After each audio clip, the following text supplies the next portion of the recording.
समप्रभाय कोटिसूर्यसमप्रभा निर्विघ्नं कुरु मे देव सर्वकार्येषु सर्वदा बुद्धिर्बलं यशोधैर्यं निर्भयत्वमरोगताम् अजाड्यं वाक्पटुत्वं च हनुमत्स्मरणात् भवेत्।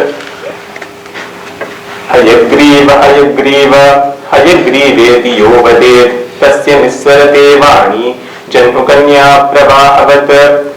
गुरुरेव गतिः गुरुमेव भजेत् गुरुनैव सहास्मि नमो गुरवे। न गुरोः परमं शिशुरस्मि गुरोः मतिरस्ति गुरौ मम पाहि गुरो। कृपासमुद्रं सुमुखं त्रिनेत्रं जटाधरं पार्वती वामभागं सदाशिवं रुद्रमनन्तमूर्तिं चिदम्बरेशं हृदि भावयामि।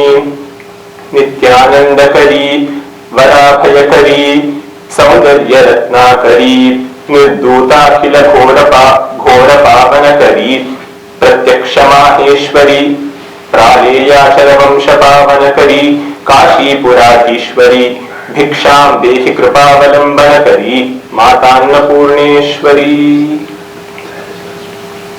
Ram Ram Ram. I welcome you all on this occasion of Maha Shivarathri for this talk. I appreciate all of you here who have made time to be here on a humble request. It has been a desire to give this talk. Last year on the occasion of Shivarathri I had spoken about Shiva Leela and many of you here were there. And this time also on my humble request you have arrived here. The idea of this talk will be to talk about a very unique event of Parvathi Kalyanam. While in most marriages that we visit, what we are told is we are told that we have to stay till the end of the marriage so that we can bless the bride and the groom and give them bless them with prosperity and happiness. But in this case, when we are talking about the marriage of Shiva and Shakti, the goal is to stay here for the entire event, hoping to gain the blessings of Shiva and Shakti, and in response attain all the prosperity. So I'll be talking about the final event. The Parvati Kalyanam is an anticipatory event which will come later on. But before that, I'll take a few moments to talk a little bit before about this event. In Sanatana Dharma, most of the festivals, functions, events that we visit, organize and celebrate are celebrated mostly starting from the beginning of the day towards the evening. But there are 4 events that occur in the night, which are the 4 Maharatris that we celebrate. First is the Kartika Amavasya, which we celebrate as Deepavali. Second is the Bhadrapada Ashtami, which we celebrate as Krishna Janmashtami. Third is Vaishakha Tritiya, which is celebrated as Akshaya Tritiya. And fourth is this Phalguna Trayodashi, which is celebrated as Maha Shivarathri. So these are the 4 events that, unlike other days, are celebrated during the night. Among these, today's topic is about Maha Shivarathri. And Shivarathri brings its own uniqueness to this day, because while all the festivals that we celebrate have a very particular reason to be celebrated. Ram Navami is celebrated because Rama was born. Krishna Janmashtami is because Krishna was born. Whereas when it comes to Maha Shivarathri, there is no particular reason that commonly you find across all the scriptures and works. There is no one particular reason why it is celebrated. Some sources say that this is the day when Shiva arrived at the column of light. He appeared as the column of light and emerged and took a form, that is Shiva. Some works say that this is the day why we celebrate Shivarathri. Some others say that this is the day when Shiva came and drank the poison called Harahana, when the Samudra Mathana, the churning of the ocean, was taking place. And this is the day he became Neelakantha. But a more commonly agreed upon reason for celebrating Shivarathri is the auspicious event of Shiva Parvati Kalyanam. And that will be the topic that I will discuss today. If you have ever read, seen some sort of Puranas, Itihasas and the stories that accompany them, you have come across probably a lot of marriages like Sita Kalyanam, Draupadi Kalyanam, Rukmini Kalyanam. All these are very commonly encountered events in our Itihasas and Puranas. And the common thing that you see here is all these Kalyanams are named after the bride. Sita Kalyanam, Rukmini Kalyanam, all these are associated with the bride and not the groom. While the reason may be diverse, different people may give different reasons. If you go through these events respectively, the involvement of the bride is actually very less. If you take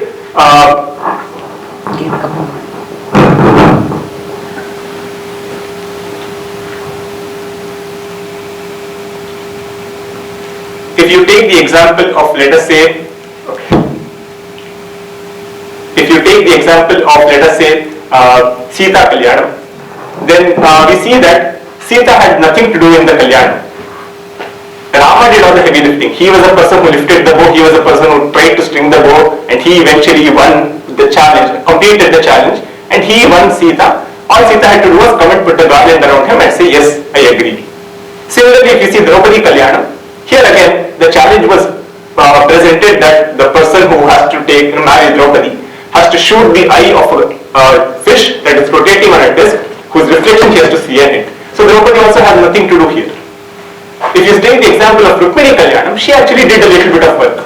And according to my knowledge, she was the first person to have ever sent a love message, Prema Sandesham, in the entirety of our Itihasas and Puranas. And if you have seen Mahabharata, that was telecasted on DD National, this is very famously the Biniti Suniye Nath Hamari, the song. But Rukmini sends Rukmini Sandesham, which is beautifully defined. She tells, Shrutva Gunan Bhuvan Sundara Shunvatante, where she sends this message with the Brahmana and tells, oh Krishna, you are beautiful, Bhuvana Sundara, you are the most beautiful person in the world, and I know about all your qualities. Has Rukmini ever seen Krishna? She tells, Shrutva, I've just heard Krishna that you are beautiful, and I think that is true. And I've heard about your qualities, and I don't know if the qualities are right. If someone were to come and ask me, please explain the qualities of Krishna, I would have told, as a child he stole butter.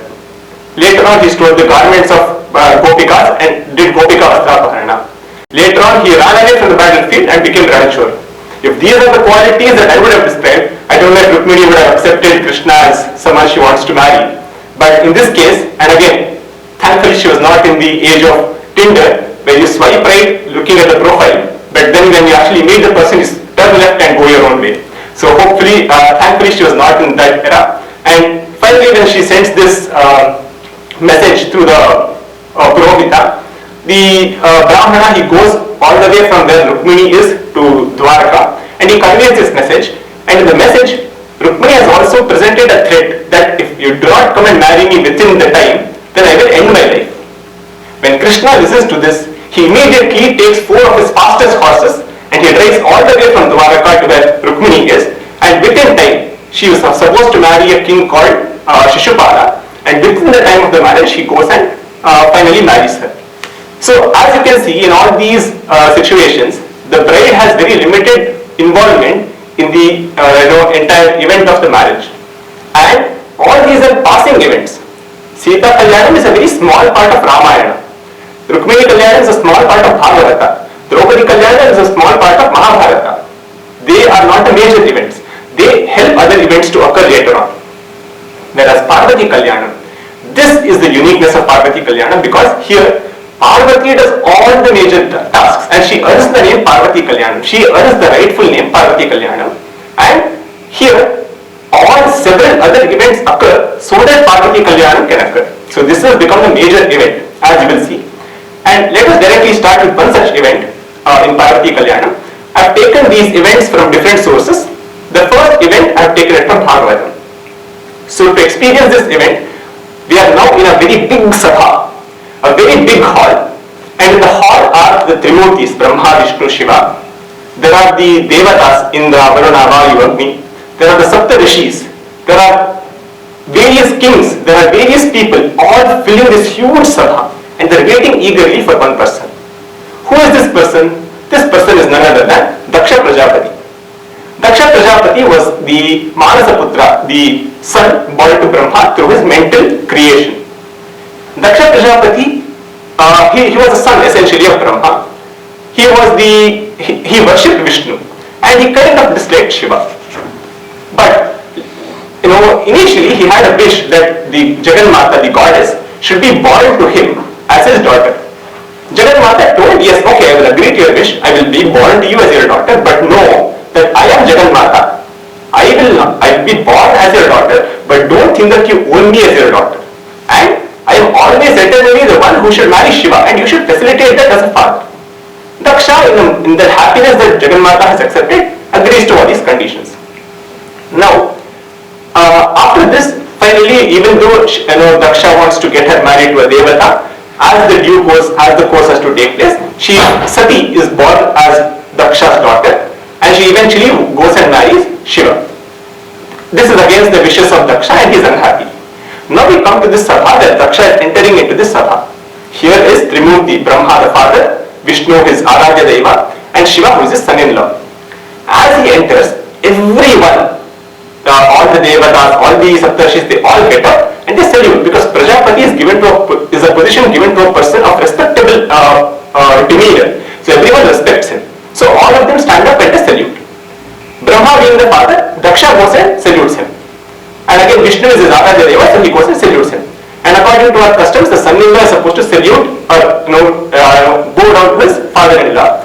But Shiva is the person who is in his own world. He does not care if someone respects him. He feels that there is no need to respect whatever karma, whatever work they do, they'll be given the benefits of those work. So he just keeps quiet, he sits where he is. Daksha is furious. He feels humiliated by this action of Shiva. And he starts cursing Shiva a lot. He criticizes Shiva. Remember this point, Daksha criticizes Shiva.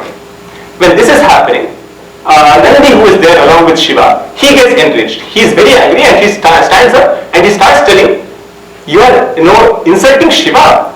You will bear the fruit of this. Your head that you are so proud about, the intellect that you are so proud about, will be replaced by a goat's head. He curses Daksha.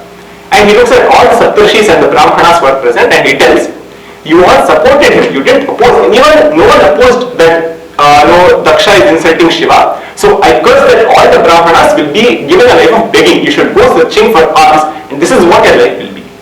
So after this heated argument, Shiva finally tells Nandi to come and this event ends. So everyone, the Sabha is ended, but Daksha's anger does not subside.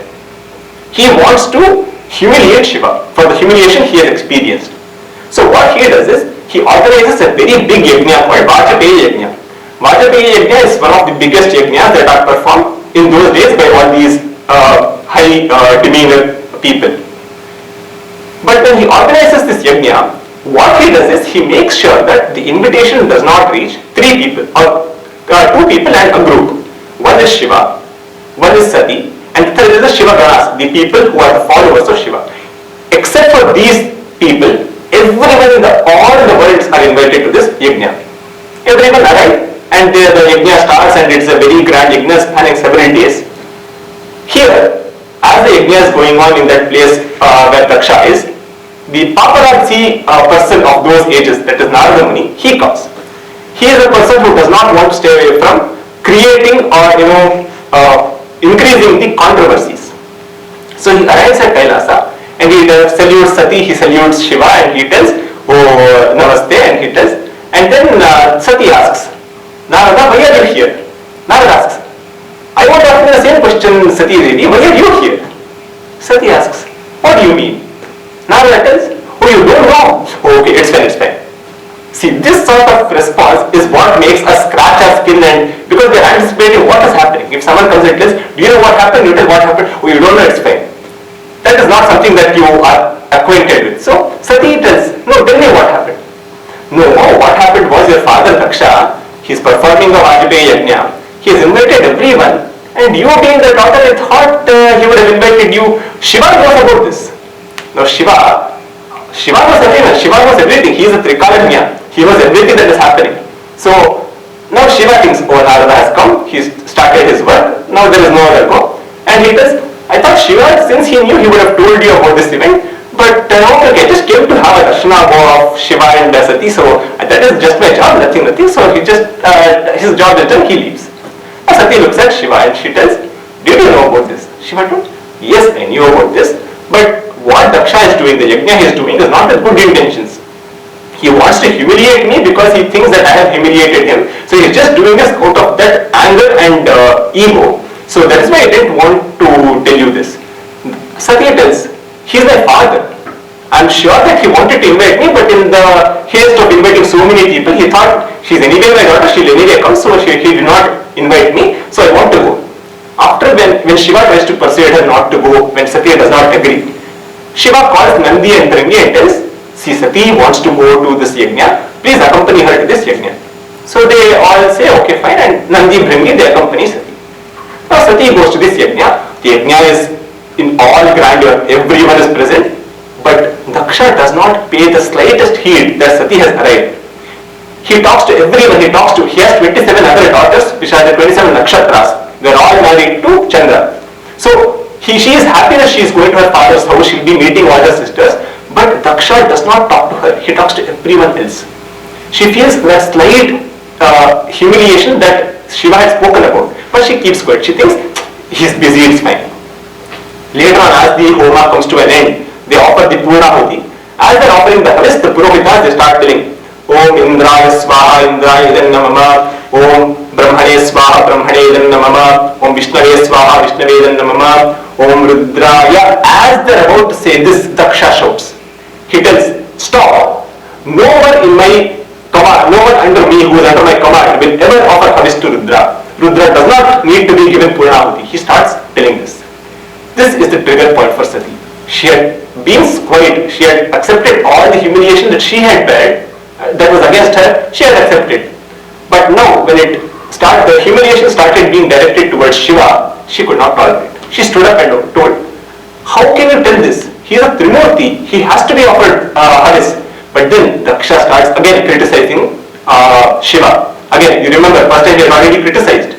He's again criticizing the second time, and he tells, first of all, who asked you to come? Did I send you an invite? Did you get an invitation?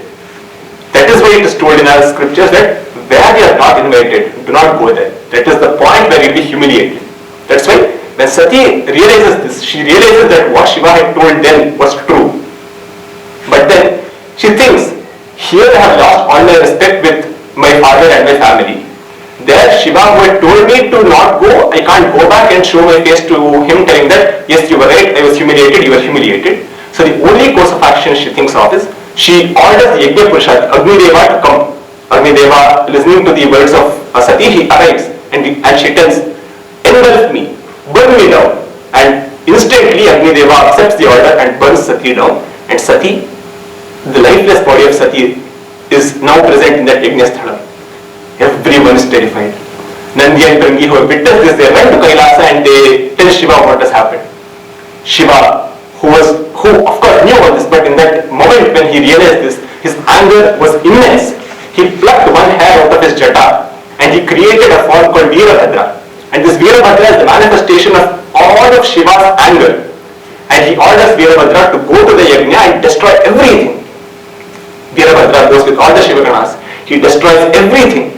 Here, if you read the Shiva Ashtotara, some of the names given to him are Bhaganeta Hide Namaha, Pushadanta Hide Namaha. So what he does is, Veerabhadra, he plucks out the eyes of Aditya called Bhaga.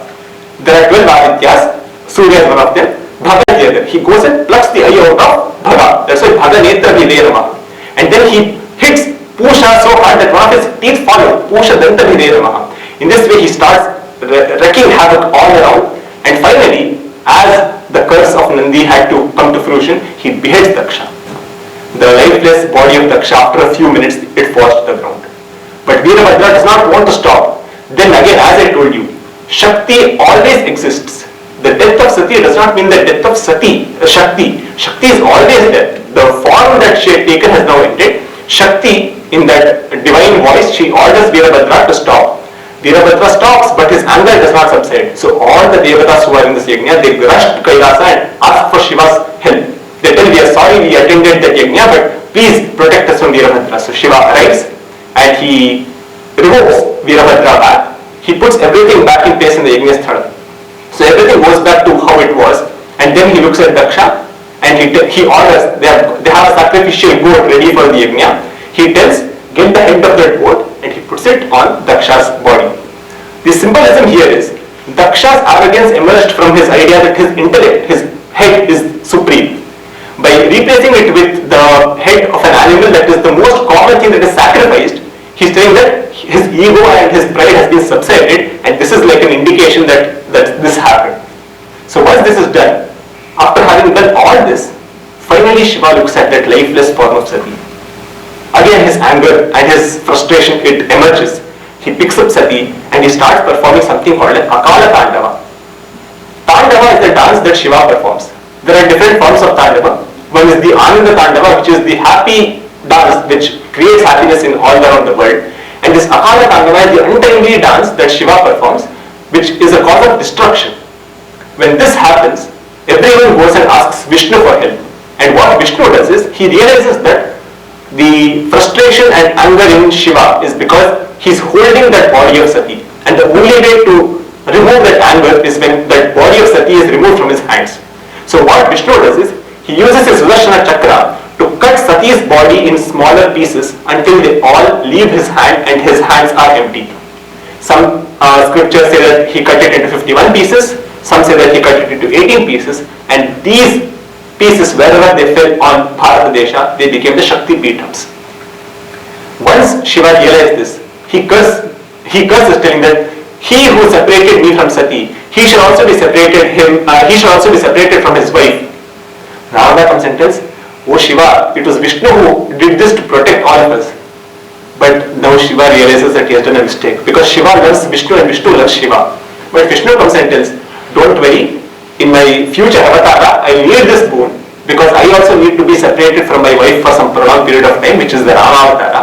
But Shiva tells, "But don't worry, since I have given the curse, I will come to help you and your wife get together." He comes as Anjaneya, who is the reason why Rama and Sita finally meet in Ramayana. So in this way, this incident has occurred, and Shiva, once Sati is gone, he reaches a state of trance. He goes to a place called Kamakya and starts meditating. He has separated himself from all the world and all his responsibilities. When Trimurtis don't act together, the world goes into a kind of a havoc where there is no balance. So this is the Daksha Yajna, that is the first event that leads towards Parvati Kalyanam.